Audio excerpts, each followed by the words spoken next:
Dobrodošli na ovo je drugi klip gameplaya tutoriala. U današnjem tutorialu pokazat ću vam kako da skinete bilo šta sa torrenta ili u torrenta ili BitTorrenta. Znači ja sam sada da vam pokazujem o uTorrentu. Znači odete prvo u ovaj sajt u deskripciji, idete na download now, on će ga skinuti, vi ga instalirajte. Te instalacija je vrlo prosta, da ja ne bi sad opet skidao i pokazivao vam.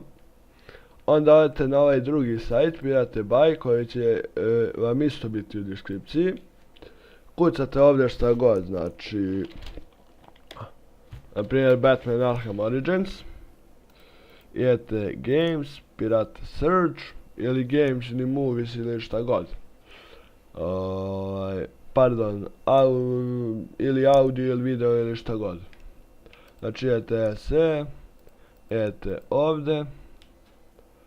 Znači otvori vam ovo. Znači dole su vam u komentari kao što vidite. Kliknete na get this torrent. Idete ok. I evo on kreće da ga skida. To je to za današnji video.